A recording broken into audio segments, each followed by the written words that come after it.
chemistry. Solution. Solution is the homogeneous mixture of two or more than two components. Solution एक homogeneous mixture है दो या दो से ज्यादा components का. Solution में दो या दो से ज्यादा components हो सकते हैं, बट अभी 12th तक आप जो पढ़ोगे वो आप केवल बाइनरी सोल्यूशन के बारे में पढ़ोगे. कौन सा solution? Binary solution. Solution containing two components are called binary solution, in which the component which is in greater amount called solvent and which one is in lesser amount called solute. जो ज्यादा मात्रा में होगा वो solvent और जो कम मात्रा में होगा उसे हम solute कहेंगे. याद रखिएगा, सॉल्वेंट और सॉल्यूट किसी भी स्टेट में हो सकते हैं. Solid solid, liquid liquid, liquid gas, gas liquid. जैसे metal alloy. Metal alloy is the homogeneous mixture of two metals, that is a solid salt. But यहां पर जो आपको भी पढ़ना है, जनरली सॉल्वेंट लिक्विड होगा और सॉल्यूट आपका सॉलिड, लिक्विड, गैस कुछ भी हो सकता है. मींस अभी आप पढ़ोगे solution of solid in liquid, solution of liquid in liquid and solution of gas in liquid. एक दूसरी बात याद रखिएगा, जैसा कि मैंने कहा कि जो ज्यादा मात्रा में होगा सॉल्वेंट होगा, जो कम मात्रा में होगा सॉल्यूट होगा. लेकिन याद रखिएगा H2O वाटर, ये चाहे कम हो चाहे ज्यादा हो, ये हमेशा सॉल्वेंट होगा. H2O is always treated as solvent, either it is lesser amount or in greater amount. ये याद रखिएगा, because of its high value of dielectric constant and high value of dielectric constant. I'm sorry, due to the high value of dipole moment and high value of dielectric constant. Clear? Now we know about the solubility of the solution. Solubility का मतलब वो घुलना. जैसे आपने पानी में चीनी डाला, चीनी घुल गया, चीनी सॉल्वेबल है. सॉल्ट डाला, घुल गया. तो सॉल्वेबिलिटी का मतलब हुआ कि amount of a substance, amount of a substance which can be dissolved in a specific amount of solvent at a constant temperature is called solubility. Of that particular substance,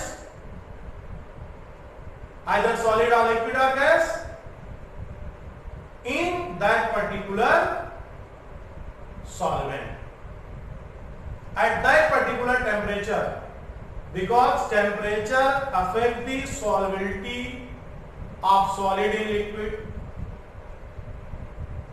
or gas in liquid, so temperature must be constant.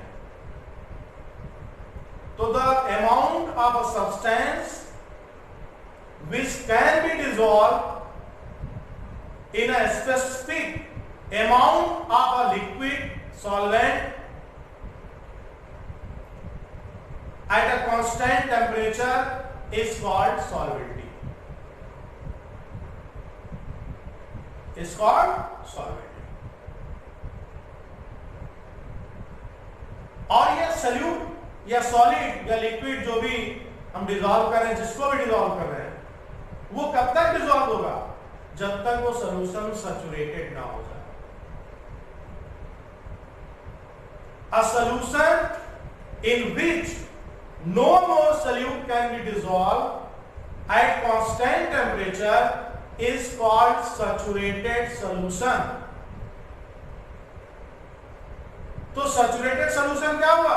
A solution in which no more solute can be dissolve at constant temperature, whereas a solution in which more solute can be dissolved is called unsaturated solution. Is called unsaturated solution. Solubility vary with the temperature, pressure, nature of the solute and solvent, which discussed later in the topic of the solubility of solid in liquid, solubility of liquid in liquid, and solubility of gas in liquid. Now the first topic we discussed here, solubility of solid in liquid. Solubility of solid in liquid. You know, all solids are not soluble in all liquids. All solids are not soluble in all liquids. Such as NaCl is soluble in water but insoluble in benzene. तो कौन सा solid किस liquid में solvable होगा, किस liquid में solvable नहीं होगा, यह डिपेंड करेगा सॉलिड के नेचर पर और लिक्विड के नेचर पर। यहां पर हमें जानना होगा, हमें पता है कि like dissolves like, like dissolves like, मतलब पोलर सॉलिड्स या आयनिक सॉलिड बोल लो, polar solids, ionic solids are solvable in ionic solvent, are solvable in polar solvents. तो ionic solids, polar solids are solvable in polar solvent, whereas non-polar solids are soluble in non-polar solvent. जैसे NaCl एक आयनिक solid है, H2O एक polar solvent है, benzene एक non polar solvent है। तो NaCl water में तो डिसॉल्व हुआ बट बेंजीन में डिसॉल्व नहीं होगा, because benzene is a non-polar solvent. Clear? तो solubility of solid in liquid depend करेगा सॉलिड और लिक्विड के नेचर पर। नाउ जब आप किसी सॉलिड को लिक्विड में डिसॉल्व करते हो तो सॉलिड टूटता है, छोटे छोटे मॉलिक्यूल्स में टूटता है और धीरे धीरे वो लिक्विड में घुलना शुरू करता है। तो किसी सॉलिड का लिक्विड में घुलना, that is called dissolution. Solid plus liquid, solid plus liquid gives a solution. तो formation of a solid and dissolving a liquid is called dissolution। और ये सॉलिड लिक्विड में कब तक घुलता रहेगा? जब तक सॉलिड लिक्विड में घुलकर एक सैचुरेटेड सॉल्यूशन नहीं बना ले। And after the formation of saturated solution, now the solute या solid particles are collide to each other, उनके बीच में कॉलिजन होगा एंड आफ्टर द कॉलिजन उनकी एनर्जी रिड्यूस होगी और धीरे धीरे ये जो सॉलिड के पार्टिकल्स हैं वो प्रेसिपिटेट होना शुरू करेंगे और सॉल्यूशन से सेपरेट हो जाएंगे। That process is called crystallization. आपने देखा कि पहले सॉलिड लिक्विड में घुला, सॉल्यूशन बना, अब सॉल्यूशन से सॉलिड सेपरेट हुआ तो सॉल्यूट और लिक्विड, सॉलिड और लिक्विड सेपरेट हो गया, दैट इज कॉल्ड क्रिस्टलाइजेशन। तो finally equilibrium state is stabilized between dissolution and crystallization. इसका प्रैक्टिकल एग्जांपल देख सकते हो। कभी आपने देखिए घर में अगर चाशनी बने, वो चाहे गुलाब जामुन बनने के लिए, चाहे जलेबी बनाने के लिए, आप देखिए कि चाशनी जब ठंडी हो जाती है उसके ऊपर चीनी की पपड़ी जम जाती है। इसका मतलब क्या हुआ कि sugar particles are collide to each other and get precipitated, इसीलिए तो पपड़ी जम गई। या कभी नोटिस करिए, अगर पानी को रख दीजिए 5 से 7 घंटे के लिए, आप देखिए उसके ऊपर एक लेयर बन जाती है, उसके अंदर जो डस्ट पार्टिकल्स थे, जो रॉ मटेरियल पार्टिकल्स थे, वो धीरे धीरे प्रेसिपिटेट होकर ऊपर आ जाते हैं।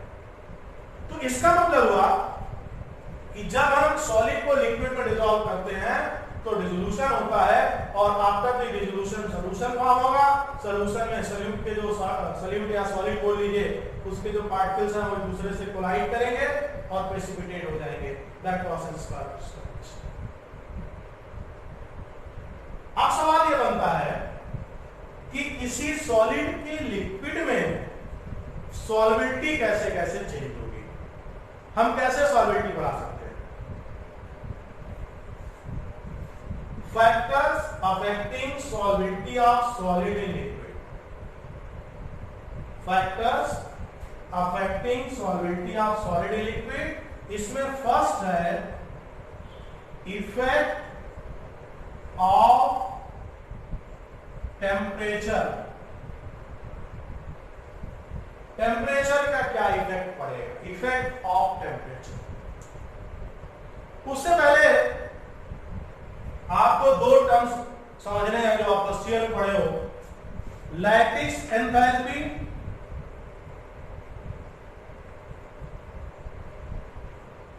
और सेकंड है हाइड्रेशन एंथैल्पी। आपने पढ़ा lattice enthalpy, the amount of energy required to break 1 mole of ionic compound into its constituent gaseous ion, and hydration enthalpy, the amount of energy released where ionic compound is dissolved in the water.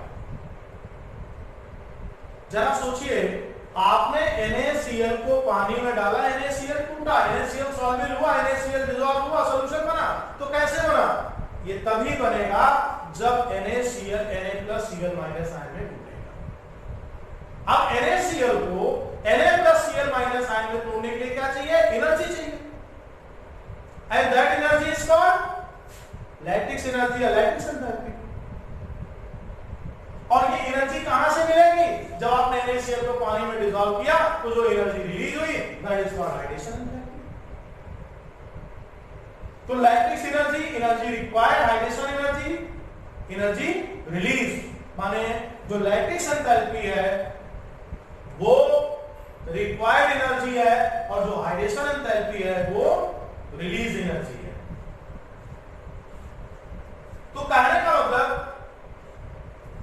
अब अगर required energy release energy से कम हुई या बराबर हुई तब तो solid liquid में सॉल्युबल होगा, तभी तो टूटेगा, और जब टूटेगा तभी सॉल्युबल होगा। इसका मतलब यह हुआ कि अगर lattice enthalpy is less or equal to hydration enthalpy, then solid is soluble in liquid.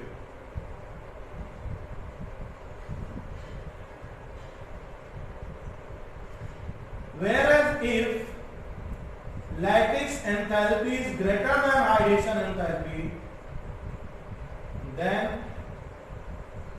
solid is insoluble in liquid. अब हम आते हैं इफेक्ट ऑफ टेम्परेचर, कि अगर हम किसी सॉलिड को लिक्विड में डिसॉल्व करें, उसके टेम्परेचर में चेंज करें तो क्या इफेक्ट होगा। इसको समझने के लिए आपको समझना पड़ेगा enthalpy of solution. Enthalpy of solution is the sum of lattice enthalpy plus hydration enthalpy. जिस सॉल्यूशन के लिए enthalpy of solution greater than 0 होगा, जिस सॉल्यूशन के लिए enthalpy of solution greater than 0 होगा, या आप कह लो एंथैल्पी ऑफ सॉल्यूशन पॉजिटिव होगा, वो एक एंडोथर्मिक प्रोसेस होगा।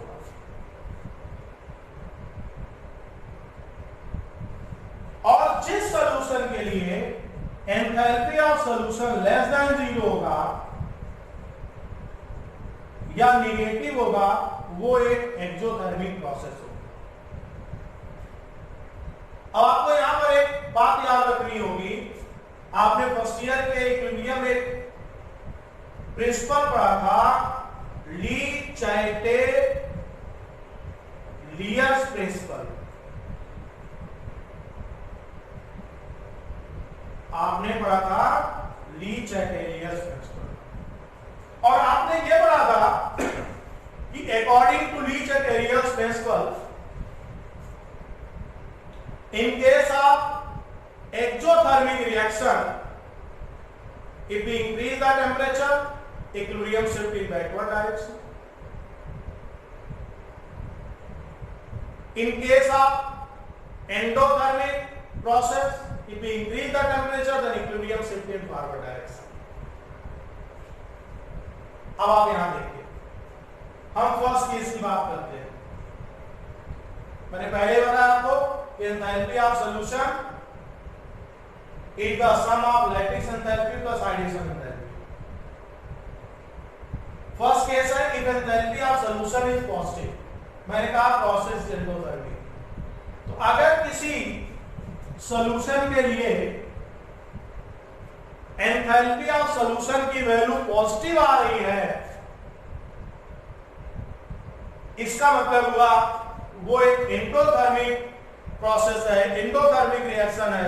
और ऐसी केस में if we increase the temperature, then dissolution of solid in liquid increase, means solubility of solid in liquid increase करेगा।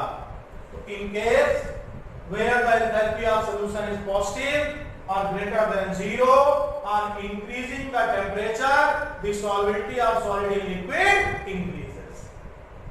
Clear? Now in second case, if the enthalpy of solution is negative, less than 0, मतलब process exothermic है, then according to Lee Chatelier's principle, must we say according to Lee Chatelier's principle, then according to Lee Chatelier's principle, on increasing the temperature, solubility decreases. Increasing the temperature, solubility decreases.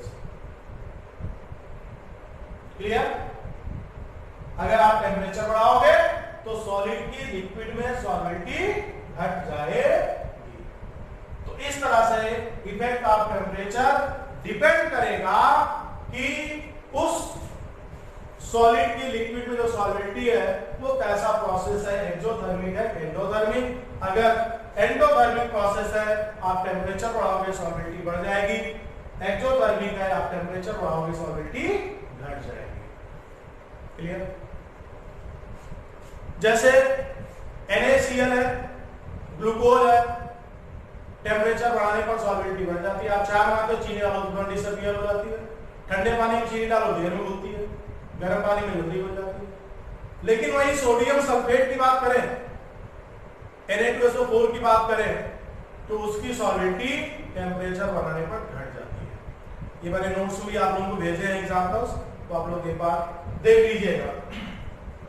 तो solubility of solid in liquid affected by first topic, effect of temperature. Second है effect of pressure. तो when we talk about the effect of pressure, तो आपको मालूम होना चाहिए pressure वही काम करेगा जहां कंप्रेसिबिलिटी होगी। सॉलिड और लिक्विड दोनों नॉन कंप्रेसिबल है। Here is, so here is no effect of the pressure on the solubility of solid in liquid. Clear? So now your first topic of this chapter, solubility of solid in liquid, completed. हमने concentration of solution को discuss इसलिए नहीं किया, already आप first year पढ़े हो, detail में आपको पढ़ाया जा चुका है, जिसमें आपने molarity, mole fraction, normality, mole fraction सब कुछ पढ़ा है। अगर किसी स्टूडेंट को प्रॉब्लम है तो वो हमसे मैसेज करके पूछ सकता है। Thank you.